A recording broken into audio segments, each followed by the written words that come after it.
Showbiz fanatics, Miss Catherine Bernardo, abay deadma sa pakiusap ni Mr. Daniel Padilla. Ang lahat ng yan. But before that, if you haven't subscribed yet to my YouTube channel, please don't forget to like, share, and subscribe at hit mo na rin ang notification bell for more showbiz updates. And please don't forget to hit the all para ikaw ang unang-una makakapanood sa lahat ng ating mga updates. Bago tayo magsimula sa ating updates for today's video, of course, nais ko po muna magpasalamat sa lahat ng mga legit viewers, subscribers at ang lahat ng mga legit na nanonood at sumusubaybay sa lahat ng ating mga updates. Maraming salamat po sa inyong panonood. Let's watch this video. Ito po yung video kung saan ito po yung pagsundo sa kapamilya ni Miss Catherine Bernardo at ang kanyang pamangkin na labis na namimiss po ng mga Bernardo family. Grabe yung kanilang family tie. Si Mami Min po ang nag-post nito sa kanyang official Instagram account. Ayan. So, katulad po ng inaasahan ay nagpadala ng mga flowers and gift ang KFC dahil si Miss Catherine Bernardo nga po ay nag-renew yung kanya pong kontrata ng KFC. At the same time, kasabay po ng lahat ng ito ay talaga namang masasabi mo yung success na ibinigay sa kanya. Kumbaga parang for the longest time kasi isa siya sa mga endorser ng KFC Kaya sobrang natutuwa po talaga itong si Catherine. Pero this time bago yan, panoorin natin tong video clip na ito. Common friends nila ni Catherine, ang mga tagahanga, ang dami niyang sinusubukang lapitan para mailapit siyang muli kay Catherine pero mukhang walang resultang positibo.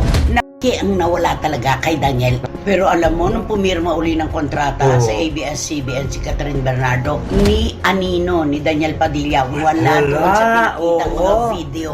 Saka yung mga retrato, di ba bago pumasok si Catherine, tinitingnan niya yung mga pictures, lahat. Binantayan ko yun Wala talaga. So, kasama yun siguro doon sa mga hiniling nila sa kontrata.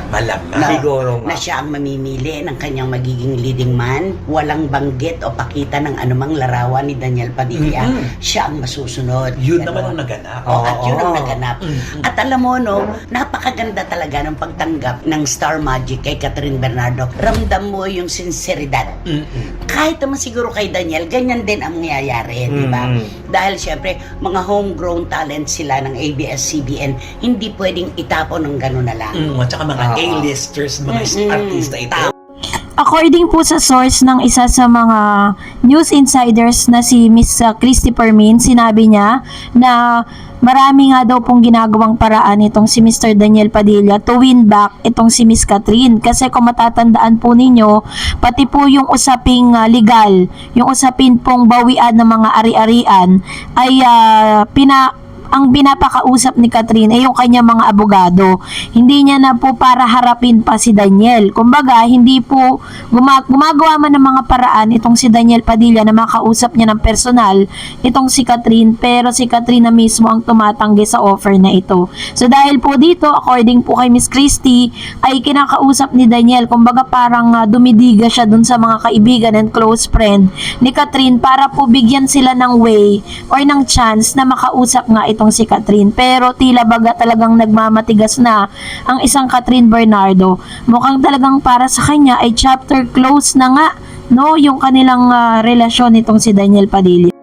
Tila baga talagang zero na po ang interest at zero na po ang pagkakataon na magkakaroon pa sila ng tinatawag na balikan. Mukha talagang sinasara na nitong si Miss Catherine Bernardo yung kanyang puso para kay Daniel. Pero according naman sa ilang source ay talagang kumbaga nagdumating na yung realization kay Daniel Padilla na parang kung ano man yung mga nagawa niya kay Catherine ay parang may pagsisisi, may regrets na po na nagaganap. Kaya naman talagang according po sa mga source natin ay talagang ginagawa po ni Daniel Padilla ang lahat to win back Miss Catherine Bernardo. Pero tila baga talagang sinarado na. Pati po yung imbitasyon ni Miss Carmela dito po kay Ate Catherine niya sa birthday niya mismo, sa kanyang 18th birthday, ay tinanggihan din ni Miss Catherine Bernardo. So isa yun sa mga nagpapakita talaga na sobrang na siya, matigas na yung puso ni Catherine para kay Daniel.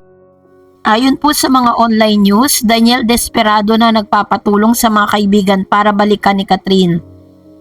Totoo nga kaya na lumapit si Catherine sa kanyang mga kaibigan para tulungan siya sa pakikipagbalikan kay Catherine Bernardo. Balitang nakikiusap pa rin ang kapamilya actor sa mga common friends nila ni Kat para magkausap muli ng masinsinan para maayos ang kanilang naging problema in the past. Isa ang isyong ito sa mga tinalakay nga sa Showbiz Now na ni Nanay Christie at mukhang desperado daw di umano hanggang sa ngayon si Daniel sa kanyang kagustuhang mapasa kanyang muli ang kanyang ex-girlfriend. Sabi ng ilang veteranang showbiz columnist na si Nanay Christie, may chika daw na nakarating sa kanila na nakikiusap nga raw si Daniel sa mga friends sila Catherine dahil gustong-gusto niyang makipagbalikan sa aktres. Nilapitan ni Daniel Padilla para pakiusapan ng mga kaibigan nila. Baka ma-win back pa niya si Catherine. Sabi niya pa, ayon naman sa co-host nila na si Romel Chica na imposible na raw na mangyari at makialam at makisawsaw mga friends sa actor breakup nila ni Kat. Kasi kung yung paraan dahilan ng paghihiwalay hindi maganda, no? Totoo naman po yun na parang deadma lang din ang mga kaibigan ni Catherine Bernardo sa pakiusap ni Daniel na magkausap at magkaroon sila ng usapan muli nitong si Catherine. Pero talagang medyo matigas na po ang puso nitong si Catherine kahit ano pang paraan ng gawin ni Daniel ay hindi po talaga pumapayag si Catherine. At dahil dyan, dahil gigil na gigil ang ilan sa inyo pong mga komento, magbasa tayo. Unahin natin ang komento kay Miss Alma Dila. Nagkaroon ng realization si Catherine, buti na lang nauntog na rin siya kasi nasa toxic relationship siya, masyado siyang naaabuso. Napaka-selfish ng naging partner niya. Blessed talaga ang nasa taas kasi nakarealize ng maaga. Buti nga po, 'di ba? Talagang siguro nakita ng Lord na maganda ang puso ni Catherine, pure. Kaya talagang itinuwid niya at inalis niya yung mga maling tao. Sabi naman ni Marisa Verona, she's so elegant and decent in answering the question. She spoke her heart out with a great candor without putting down anyone. Fans should grow and should be as intelligent, napaka-honest and intelligent. Totoo naman, no, parang napaka-mature niya po kung paano nila i-handle yung problema nila as a couple, diba? Never po silang nagsiraan at never po silang nagsalita ng against to each other. Tanging ang mga netizen lang talaga at ang mga ilang mga showbiz insiders ang nagsasalita. Sabi ni I Love Mahal, tao lang si Kat, hayaan natin siya dahil alam niya ang tama at mali at may parents siya at kapatid na sumusubaybay. Sila Vilma at iba pang mga artista noon ay kagaya din ni Kat pero ngayon respetado naman sila. Sa totoo lang kahit pa daring ang mga pictures niya, hindi ko ang maingay yung inyong hiwalayan pero hanga ako sa'yo dahil pilit ka lumaban kahit alam namin kung gaano mo kamahal si DJ. Kitang kita yan noon pa man, pumayag ka na paghimasukan niya na pati ang mga desisyon mo sa buhay. Yung hello love good ay alam mo na paulit kayo ng tagumpay doon pero DJ ang nag-decide na wag na ulit dahil siguro na rin sa fear niya siya na baka isang araw ay magising ka na hindi ka na pala masaya sa kanya. Yun lang mismo ang nagpagising sa'yo. Kung nagustuhan mo ang video na ito, huwag mo kalimutan mag-like, mag-share, at mag-subscribe at i-follow mo na rin ang aking Facebook page, DarEds TV, and please do follow me on my TikTok account, DarEds TV. God bless everyone. See you on my next vlog.